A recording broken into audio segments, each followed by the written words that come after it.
Hello, everybody. Jim Feist in Las Vegas, and my guest today, I'm honored to have Ken Thomson with me today.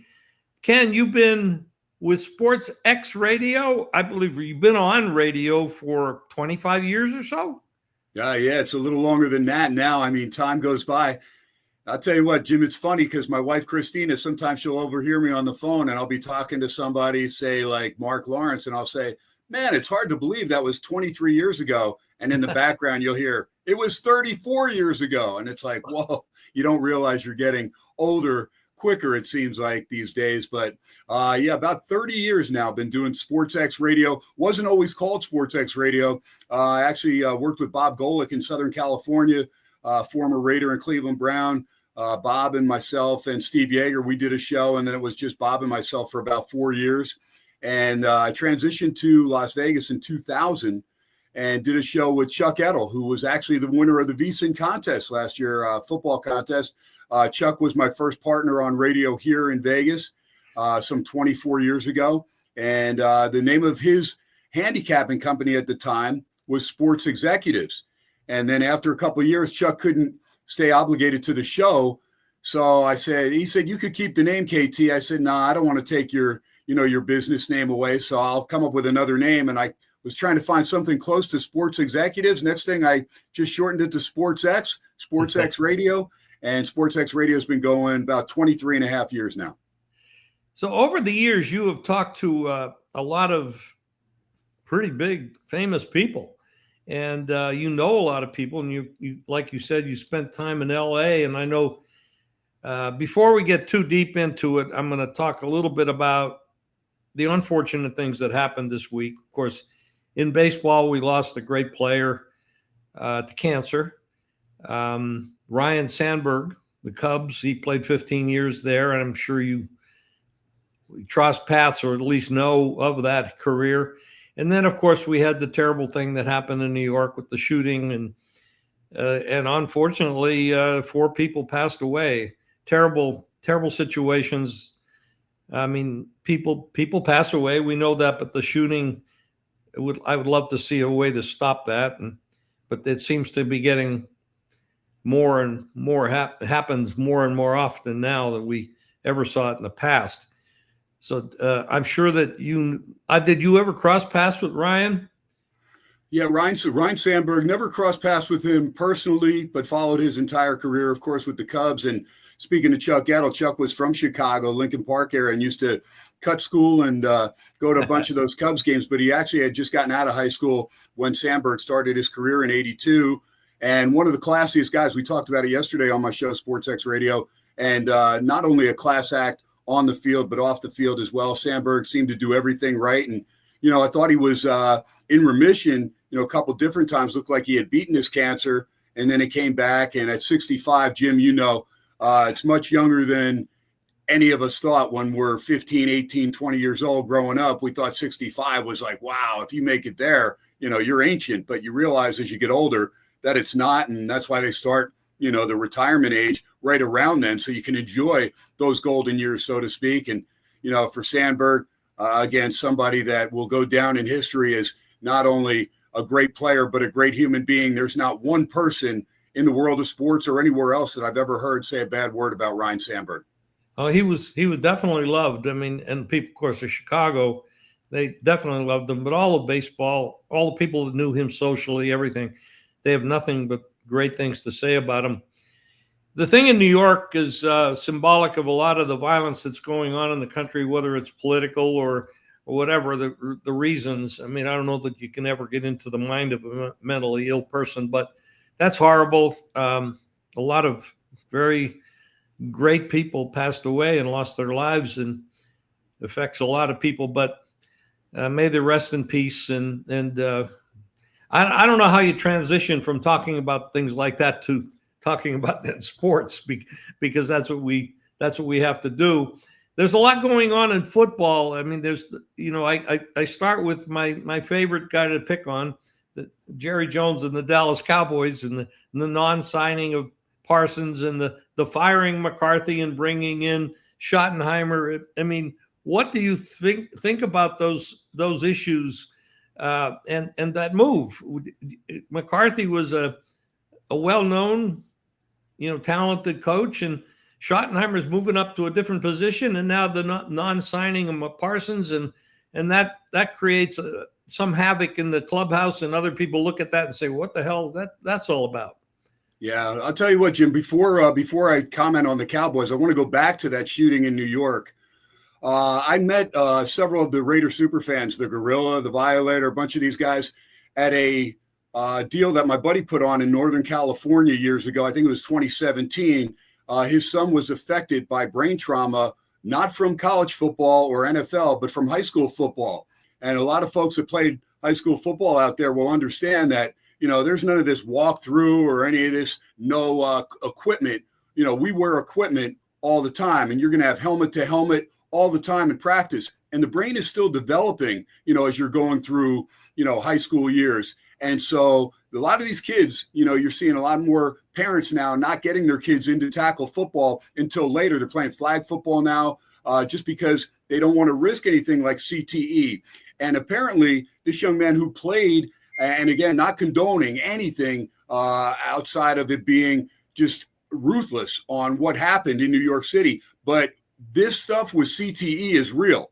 And this guy was claiming that he had CTE, and in fact, he shot himself in the stomach when he took his own life so that his brain could go to Boston University and be examined. And we saw the same exact thing happen with Dave Duerson from the Bears and Junior Seau from the Chargers and the Patriots. Both of those guys shot themselves in the stomach, took their own lives so that their brains could go and be examined because they knew that they were struggling mentally. So again, we need to take this stuff seriously and really continue to find out more and more about CTE, especially at the younger level, high school, even, you see these kids playing peewee football. I got my nephews and a lot of our family, we've grown up playing football. And so we started at a young age, but Jim, you see it come back and haunt people. And I've seen a bunch of people that, are not cognitive later in years. John Mackey couldn't even remember one sentence to another.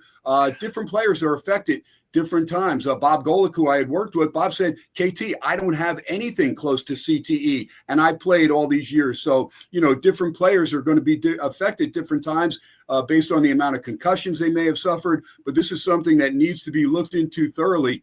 And, so that was just one thing I just wanted to get out there, that I think, we focus on the NFL and college, but I think CTE needs to be looked at more so at the younger levels as well, so that maybe we can do more studies and understand, because at this function I was at, there were several players that had recovered from traumatic brain injuries, but there were also a list of others that had either died or were not cognitive at young ages because of CTE that came into play at their high school level or even years before. So I just wanted to duck that in there. I think the reason, and they're great comments, Ken, and I think the reason people focus on the NFL and college is because they have the money to do the research. And I know that the NFL has spent a lot of money in helmet development and research into CTE. Now, when you're talking about younger players, kids, teenagers, even younger than that get into football, it's a contact sport,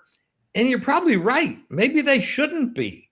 Maybe they should be playing flag football until they get to a position of an age where their brains are fully developed. I agree with you. But isn't that the coaches' decisions and the players and the parents' decisions, and they should be making, perhaps, I'm not saying that I'm not a parent, so I don't have this, but maybe they should make better decisions for their youth and tell them, hey, no, you can't play football until you're 17 or 18 years old. Maybe that would be a better choice for them.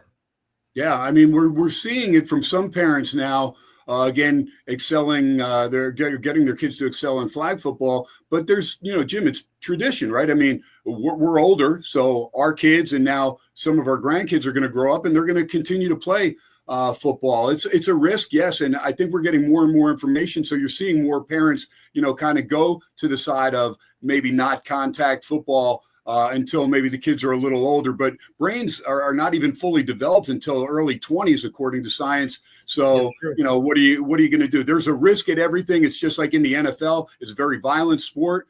We see them change the rules continuously to try and make it safer. In some aspects, I agree with it. In other aspects, I think by them trying to make it safer for some of the players, they're putting other players at a disadvantage where they can get hurt trying to avoid contact. For the defensive player right now, I talked to George Atkinson Jr., Doug Plank, a lot of these guys that played back in the day. These guys said, I wouldn't last 5 plays out there without getting tossed out of a game, because basically what you have for a defensive player to hit an offensive player and not get flagged is a small little box, basically, is what it is. It's a major disadvantage for defensive players because they want to take precautions and they don't want the lawsuits and the billions of dollars that come out of, the league funds and whatnot for research as far as CTE and continuing to pay these players. They just had a major payout over, that covered the last, I think 20 years or whatever. And that just came out about a year and a half ago. So, you got to continue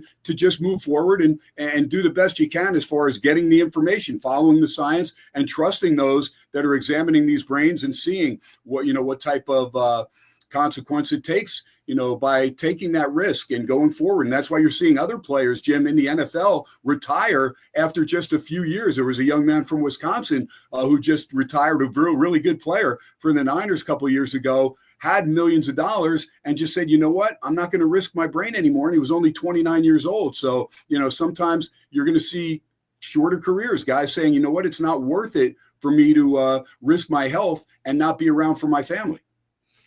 You could cross over into, I didn't want to turn this into a medical show, but it's actually very important that we talk about this and it gets out there. This could cross over to kickboxing, to martial arts, to boxing, etc. I mean, anything that's violent and shots to the head, this could cross everywhere. Maybe we should modify the ages, going back to not letting children, play these violent sports. And then when adults get to the point where they can make their own decisions, they can make their own decisions. I mean, you can't tell everybody what to do, but when they had those brains examined that you mentioned, the other players that did that, were there any results that came from that? Yeah, they were major results as far as Duerson, Seau, and many others, that they did have onset of CTE, and some, of course, were more serious than others, but they're able to find that and see what parts of the brain were, kind of messed up from all of that. So Boston University was the leader, as far as I knew, forging all this studying and information. And so that's why, I think it's just, a matter of time before we even have more information. And I would think that any parent that has a younger athlete that has been affected and or may have passed away, that they too would probably want those brains donated for the better of society to figure out, when and where. And of course, each case is different, but how much information we can get before we're able to make some more concrete decisions and give parents more to stand on. But we also know that there are parents that live through their children as far as athletics, and a lot of like I said, tradition. So there's going to continue to be, parents that are going to allow their kids to play. And yes, like you said, the helmets, everything that can be done by these different companies to make the sport as safe as possible, and or the leagues to make it as safe as possible. That's why you see sometimes the excessive flags. They're going to, when in doubt, they're going to side on the side of caution as far as, yellow flag, get that out of there. We don't want that. And any helmet to helmet stuff, based outside of the Arizona State Texas game last year, which, for some reason, Texas didn't get flagged on what should have been. Sometimes I'll never understand that one. Yeah, sometimes you wonder, are these schools bigger than some of the calls that would go down elsewhere? But that's you and I, and we look at that stuff. Mark Lawrence as well. We all take that into consideration. We know when in doubt on the hardwood in college basketball, when Coach K was there, they're going to get the benefit of that questionable call, no doubt. Well, Ken, you've been on the Dom DeMarco show a couple of times, and we appreciate you coming on. And you are an expert in the sports world. You talk to a lot of sports figures, and you also were a pretty darn good athlete yourself. And what do you think about the things that are going on? I see where Trey Hendrickson is going to sign with the Bengals, which is key because they definitely need some defense. They didn't have any last year. And then I mentioned the McCarthy firing and the Schottenheimer hiring for Dallas. And of course, Jerry Jones is a very interfering head owner, I should say. And he has the right to. He owns a team and it's his toy and he can do what he wants with it, but it hasn't been very successful for the last 25 or so years. Yeah, and that's the thing. You mentioned McCarthy, and McCarthy, of course, had success Green Bay, and I've been to Lambeau, one of my favorite places. I'll go back there in October. Ironically, Green Bay will be playing the Cincinnati Bengals, so I'll be at that game in Lambeau in October. But yeah, there's patsies, so to speak, coaches that Jerry Jones will hire. He couldn't handle a Bill Parcells. He made the hiring, but realized, you know what? He's going to get friction back from Parcells because Parcells walks to the beat of his own drum, and he's not going to put up with it. And there's several coaches and hires that, Jerry Jones made to where he was getting, guys that would stand up to him. And I saw McCarthy getting more and more courageous as far as not caring what Jerry Jones felt. He felt like, you know what, I'm coaching this team. And he was very successful during the regular season, just couldn't translate it into postseason victories. But I thought, when you got rid of him, I was waiting for somebody that didn't have a lot of experience. Schottenheimer, of course, has the name, but let's remember, Marty Schottenheimer got fired after a 14-2 season with the Chargers back in the day. So, at the end of the day, you got the name, but yeah, you're going to be answering to Jerry Jones, and Jerry's up there now in age, could pass away at any time. But until then, he's always going to have his handprint all over that Cowboys team, and he's going to make sure that he has somebody that he can control and mold instead of somebody that might give him flack back. That's true. And it has not been a successful venture for him. I mean, although it's still the most expensive, most valuable franchise in football. And he doesn't care because he's a very successful man in financially in life. So moving on from that, what else is going on in the sports world that's interesting you? I'd like to bring up, let me just say it this way. Are we sleeping on the Pittsburgh Steelers adding Aaron Rodgers? Rodgers, we know, is one of the most talented quarterbacks that ever played the game. He is up in age, but you got a good coach. If you can provide him with a good offensive line, and you're going to have a decent defense, they always have. And they have not had any losing seasons under Tomlin. So are we sleeping on the Steelers? I don't know if we're sleeping on them because we know once they signed TJ Watt, which we knew was imminent, they were going to make sure they kept around the best player in the AFC on the defensive side of the ball. That was big. By the way, let me go back to the signing of or the extension of Hendrickson there for Cincinnati. Yeah, Cincinnati had to do that. And once TJ Watt got his deal, it was just a matter of time before Hendrickson got his deal because Cincinnati could ill afford, like you said, to get rid of their best defensive player when defense is at a premium there in Cincinnati. They need all the defensive help they can get. And still, with Hendrickson, they're just hoping Burrow, Chase, Higgins, those guys can outscore you. And we'll wait and see how that translates in a very tough AFC North. But Pittsburgh, yeah, a lot of respect for Tomlin. And I think the Steelers fans, yeah, they're okay with not finishing under 500 in Tomlin's tenure. We saw Cowher do the same pretty much later on in his career. And, of course, Chuck Noll was there for a while, and they're used to just that one coach for a long, long time. Aaron Rodgers, don't know.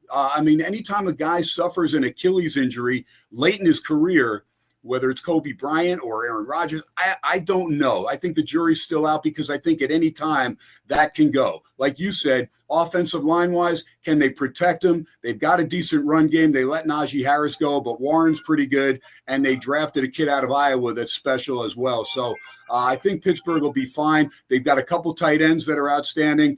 Getting Jonnu Smith as part of that Minka Fitzpatrick deal was big because you already have Freiermuth, another outstanding tight end. So Pittsburgh's to be reckoned with. That AFC North, there'll be a 3-team race. There's no doubt Cleveland will be finishing in the bottom in the cellar unless Flacco somehow can lead that team back to the promised land because I don't see it from Pickett or Shedeur Sanders or Dylan Gabriel at this time. Well, Pickett, I think he got hurt. You get Flacco starting. I mean, He's capable, but he's not. They're not going anywhere. I mean, probably there's a race to the bottom with the Saints and the Browns as who's the worst team in football at this point. I mean, you probably can make a bet on that if you want to. I'd probably bet on the Saints, but as being the worst team and maybe not even win a game. But there's a lot of stuff going on out there. Stafford has already got an injury. He's an older player. When you get older, it's like all of us. You injure faster and you heal slower, and that's a negative to deal with. So when we're sitting here, we're still in July, and we're talking about the NFL and what's going to happen down the road for 18 weeks, 17 weeks, and then into the playoffs. And injuries are going to happen, and backups are going to be important. And when you start analyzing these teams, you got to look what happened to the Chiefs. I mean, they've been to the Super Bowl many times, 5 out of the last 6. They've won the division 9 times in a row. But their offensive line twice in the Super Bowl never showed up because of injuries. And it happened last year, and it happened when they played Tampa when Brady was there. So injuries happen. So you can't get too far ahead of yourself with all of this. And you're going to put money out on these teams and have to wait and put your money in the box and wait 6 months for a result. That's a long time to wait. And the speculation is a little bit too much for me. That's why I like game-to-game betting, live betting, prop betting, stuff like that. And on a weekly basis, it's a more instant payoff, and you're not having somebody hold your money for a long time. Now, if you bet on credit, it doesn't matter. But, for most people, that's not the case. Yeah, no doubt. And I agree with you. And my good buddy Chuck Edel also taught me how to say the word under, because I was always one of these guys, whether it's in game or even in the future, that wanted to go for getting the money early, right? Betting an over in a game, hoping I can have that money by the third quarter or whatever it was. And then Chuck said, KT, you got to watch yourself. He goes, a lot of money is made on the unders. And you got to sweat it out till the game's over. But you know what? A lot of money's made on the unders, and they know that the majority of the public is going to look for that quick fix, look to get paid before the game's over, and play overs. And the same thing, I think, with a lot of these prop bets. Like if you look at the Dodgers right now, I mean, how many people played them over knowing with that lineup it was going to be incredible, and that pitching staff. And lo and behold, what happens to the Dodgers again? Tons of injuries, and then they go on that 1-7 game losing streak. In fact, they're struggling mightily. They've won only 5 of their last 19 games. In fact, I was actually looking at it, Jim, in the last going into last night, in the last 55 games, the Yankees, Detroit, and the Dodgers, 3 of the best teams, were a combined 16 wins and 39 losses. So you tell me, when you're laying almost 2-1 every night on those teams, that you're not losing your ass if you bet on those favorites. That's where you can turn around as an underdog player and play those unders. And you're a sharp handicapper. You've been doing this for a long, long time. One of the most successful in the game for a long, long time. And a lot of people don't know. They may not know about Jim Feist, but any guy that beats Minnesota Fats as a high school kid or a teenager, I don't even know. I think you dropped out of high school, but anybody, and I'm along the same lines with you, the school of hard knocks, so to speak. But man, how good were you back in the day? You're one of the most modest people I know. And I just want to get that out there for your listeners, because one day I'm going to turn the tables, have you on my podcast, and interview the great Jim Feist to go back on a historic career. That was a great time for me. But, let's put this in perspective. That was 65 years ago. So I'm not the same player that I was then. It was an amazing time. I had won a tournament in Harrisburg, Pennsylvania, and a friend of the family took me to meet Willie Mosconi, and I met him. And my friend said, "Would you play the kid? He just won this." And Willie was always a gentleman. He said, "Yeah, rack him up, kid." True story. He said, rack them up and then you can break. This was back in the day, straight pool or 8-ball were the 2 games. 9-ball hadn't been really popular then, because 9-ball came in as a TV game because it was faster. So 8-ball, pill pool, and straight pool were the games. So Willie says, you can break him, kid. And I'm 16. He's a 30-some-year-old man. And so I break him. He ran 115 balls. I never got a shot. That's how good he was. I mean, it's just incredible. And so he said, kid, he said, let me introduce you to somebody in the back. And you could hear this noise in the back. And there it was, Minnesota Fats. So Fat Man, he introduced himself as a total gentleman, but he never stopped talking. Never stopped talking. You know, he talked about beating the Shah of Iran and all of the stuff that he would say was great, kind of crazy stuff. But I'm a kid and I'm like, oh my God, this is him, you know? And so my friend, or my father's friend who took me there, he'll play the kid. And so Minnesota, yeah, we'll play for a couple of bucks. And well, I had no money. I had $5 in my pocket. I'm 16 years old. So Butch was the guy that was, he said, I'll back you. He said, you get 25% of what you win, you got nothing of the downside. Well, about 12 hours later, I had won 6,000. So I got 1,500 of it. And I'll never forget it. I put the 1,500 in my pocket. I took it home. I put it on the kitchen table. And my father had made $5,800 that year and working hard working man. But that was 1958. Wow. And that was the first time they believed that I was actually pretty good at what I was doing.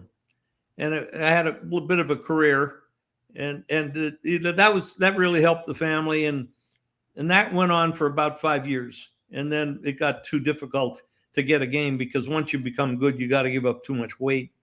So that's kind of my interview in all that stuff. But I had a good career and had a lot of great things. But that was my game before I got into sports betting and all that. So it was fun. Yeah, no doubt. I'll just tell you, Jim, much respect for you. And I wish I would have known you when you were younger. And of course, I was born in Reading, Pennsylvania, not too far away from where you were. No yeah, kidding. So mom was from Reading, PA. Dad was from Brooklyn, New York. And I grew up in North Jersey, up in Essex County, about 45 minutes from New York City. So my dad, of course, was a National League guy. And being a Brooklyn Dodgers kid that used to go to Ebbets Field all the time. So I became a Mets fan. And for those out there that don't know, that the Mets got those colors, the blue from the Dodgers, the orange from the Giants, when they both moved out west in 1962. So I've been a Mets fan forever, but really appreciate growing up in that area, you know, New York, New Jersey, Pennsylvania. I just thought it was a great area to grow up, especially street smarts and, of course, sports. And sports gaming. I mean, we got involved with those little sheets, you know, back in elementary school, you know, circling the little numbers and whatnot. And 5 for 2, 7 for 2. Just were you a Mets fan back when the Miracle Mets were there? Yes, that was my first year. I was actually 8 years old. And I remember when the Mets clinched the National League East, my dad woke me up. They beat the St. Louis Cardinals. And he woke me up in the ninth inning. He thought he was waking me up. I was there with my door closed and my ear underneath the door listening. And then I heard the old man's recliner go down. And so I got back in bed and pretend I was sleeping. And I waited for a little the second or third shove to where he's like, KT, you know, went out there, watched it, knowing that I'd already listened to the rest of the game.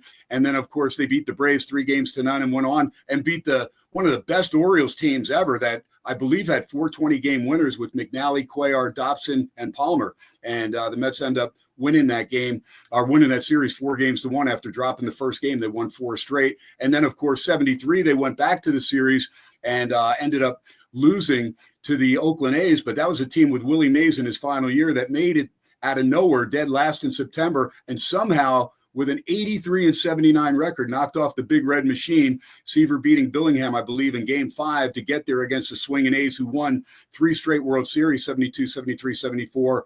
And then finally, 1986, the last time those Mets won it, probably the greatest year in my life as far as for sports. It was just unbelievable the way they won Game 6 against the Red Sox, coming back from the dead. And then Game 7, of course, one of those Monday nights I'll never forget, because Game 7 had been postponed because of torrential downpour. So they had moved it to Monday night at Shea. The Giants beat the Redskins on Monday Night Football. Mets beat the Red Sox. One of the greatest nights in New York sports history if you back the Giants and the Mets. Wow. So what do you have planned for Sports X Radio this coming season? What big plans do you have? What guests do you have coming on? Well, I've got guests, you know, pretty much from all over. I just got back from the Big Ten Media Days at Mandalay Bay the last 3 days last week, or actually Tuesday, Wednesday, Thursday. Being a broadcaster, I actually ended up calling college basketball games back in 1995, believe it or not, Division II, UC Riverside, who's now a Division I team. but I was in Southern Cal in the LA area and called games for UC Riverside. The first year I called their games in '95, they go all the way to the national championship game against Bruce Pearl in Southern Indiana before Pearl ends up going to Wisconsin, Milwaukee, Tennessee, and of course now is at Auburn. So I've been very blessed. I ended up calling games for Long Beach State as well in 98, 99, 2000. And very blessed to have traveled with teams and know that aspect of what it's like traveling with teams. And I've been, following all the sports. So for people that think sports, sports talk radio is a walk in the park, they go, oh, man, you do this show 5 days a week and then you have weekends off. You don't have weekends off. Everything happens during the weekend. You have no weekends off. Ask my wife. She'll tell you weekends off are, the Hawaii game on Saturday when they're at home, I'm still watching. College football, I'll watch it from 9 a.m. till, closing. Sometimes now, we're accommodated more, Jim. We're fortunate we can watch them on our phone. So I enjoy that. I'm able to do a few more things, but I'm somebody that does enjoy watching 5, 6, 7, 8 games at the same time. I'm somebody like I always look back to that movie. It was called A Man Who Fell to Earth with David Bowie. And at one point in the movie, he's watching 8 different movies on screens, flat screens. And this movie's old, right? So they were looking into the future. And sure enough, that's what we see at the casinos. But I'll watch 7, 8 games at once, and I'll know what's going on pretty much in every game. And like you mentioned, in-game wagering, that's my favorite because I know a lot of guys, good friends of mine that do a great job prognosticating futures and whatnot. But in this day of NIL and free agency at the pro level, I feel like I have a better advantage in game and as the season starts developing, because you can look at all these college teams and say, hey, this guy came from here. This guy came from here. They have 10 different guys from the NIL. Well, that's all well and good that they played well on another team. But how is that coaching staff going to mesh those guys together, get the continuity that they need, and then find out, schedule-wise how things are going to pan out? I think you need a sample size with all of that. And so I enjoy following the lines of scrimmage. I pay attention big time to the Outland Trophy, which is the interior lineman. Had a guy, Scott Farrell, that actually is part of the voting committee, was on my show last night, because a lot of handicappers and even the normal Joe will look at the skill position players and go, oh, this guy's got, what do we look at, Jim? We look at the line of scrimmage. Who's winning the battle in the trenches? Because we know a lot of times that's going to determine whether or not these teams can either pressure the opposing quarterback or have time to get plays off themselves. When it comes to football, your offensive line might be the most important position on the field. I mean, you can't protect the quarterback. You're not going to run the ball and you're not going to pass the ball. And, and of course, secondarily to that, the defensive line and putting pressure on the quarterback. And we saw it in the Super Bowl, how much Philadelphia, with a better offensive line, a better defensive line, dominated the Chiefs. That game was never close. It was ugly, and it looked like the Chiefs belonged in a high school league. But that was because the offensive and defensive line for Philadelphia was that much better, more superior than the Chiefs had to offer in that game. You need to know what the hell's going on with the lines. That's a great call, Jim, because in-game wagering, as people are watching the Super Bowl, they're like, oh, but this is Kansas City. There's no way they're going to come back for sure. But those like yourself that were watching the line where they're getting pushed around, you can keep adding on to your bet because you know you're going to get the better of the line because they anticipate the handicappers of Kansas City money coming in at a big time rate because people are expecting them to come back. But when they can't control either side of the line of scrimmage, we knew that it's probably going to get worse before it gets better. That's exactly what happened with the Eagles just pummeling them last year. Their weakness at the defensive tackle position, where they had to move somebody from the right side to the left side who couldn't hold up, then it made the right side of the line weaker. And I mean, it was just a mess. They just didn't have the players left to play. And against a quality team like Philadelphia, and it was an ugly game. But that's what you have to look at. And years ago, there was a book written, and I don't even remember who wrote it. I read it, but I can't remember the writer's name. It was about offensive line play and line play in general, and it was excellent. I learned a lot from that. This is going to be a great season. Ken, I'm hopeful that you can make the show a couple times this year. We're going to start on the 3rd, but it's going to be remote because Tommy Canale, who wrote a book about basically the day the music died in 1959 when Buddy Holly and the other musicians died in the plane crash. He wrote a book about it. He's on a book tour, so he won't be there week 1. So we're doing it remote. But on September 10th, we will start in the restaurant at Dom DeMarco's on West Charleston, and then we'll go right through the Final Four in basketball. So I hope you can make it a couple times this year and be a guest on the show. You were on a couple times last year, and you were a great addition to the show, and we'll appreciate you coming back. Jim, I look forward to it. And for those that are not in Vegas and are going to make it to Vegas, or even those that live in Vegas, if you don't make it out to Dom DeMarco's, and we're not doing this, I'm not getting any money from Albert Scalliot. He's the owner. They just won a 64-team pizzeria March Madness type format. All the way, they were voted the best pizza in Las Vegas. That is not easily done. And what does this guy do? Being a guy that had a successful pizzeria in the New York area and back east and several areas, including Pennsylvania, this guy grabs the water from New York, which was that missing ingredient, and still has it shipped out to make sure his pizza dough rises to the best of it so that it can be that authentic restaurant recipe from Dom DeMarco's original pizzeria back home on the East Coast. And so shout out to Albert. And I'm just telling you, folks, get in there. It's one of the best pizzas, but he's got all the Italian food, the great wines, and it's right there, West Charleston, right down the street from Red Rock Casino. And that's where Jim's podcast will be. What a great courtyard setup it is, too, and a great place to either have a fantasy football draft or have your Christmas party. I just love that place, and I'm very blessed that Albert invites me in there and took care of the dinner for me and my wife. It was actually a lunch about 2 weeks ago. We just enjoyed it. It was my wife's first time there, and she just fell in love with that place, the ambiance, everything. So you picked a great place to do your podcast. And Tommy Canale, he's outstanding. And you talked about real quick as far as the day the music died. Ironically, my brother-in-law is Zach Wild, Z-A-K-K. You Google that. He was Ozzy Osbourne's lead guitar player for 24 years. He was just back there for Ozzy's final concert. And, of course, today is the funeral procession back there in Birmingham, England for Ozzy. But Zach replaced Randy Rhoads, who was also killed in a plane accident way back in 1982. So music goes deep in our family. And, I did a sports show with Zach on Sirius XM called Wild on Sports, but we'd have the best musicians and sports guys and gals on the show. So I love it. I've got versatility like Jim Feist, and I enjoy coming on your podcast, Jim. Anytime you need me, all you have to do is just send an email, text me, and I'll be happy to be on. Well, that's how do people get to listen to you on Sports X Radio? Where are you on the channel?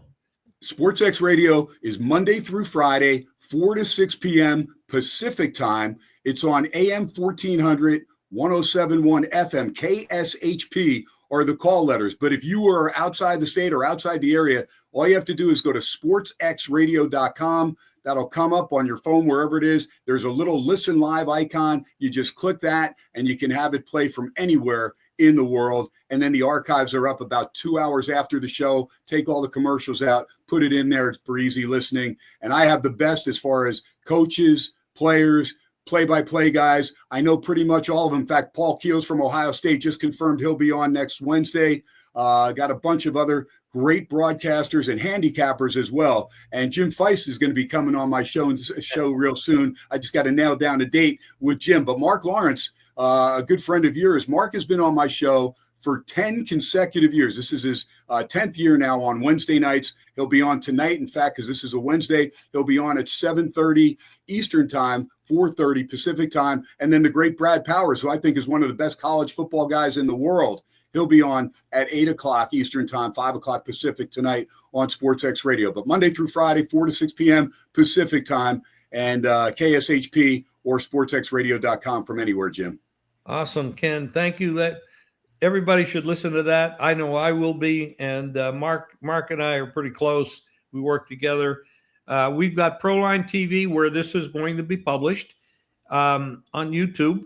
And Mark and I are working that together. So we're all connected. And we're in this great little sports betting, handicapping group here in Las Vegas where, the one thing about the Dom DeMarco's show that we do, we have people on there that know how to handicap sports, but we have something else there.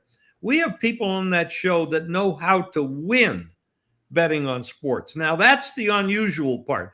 Everybody makes a bet now and then. Everybody thinks they know how to bet and know how to handicap.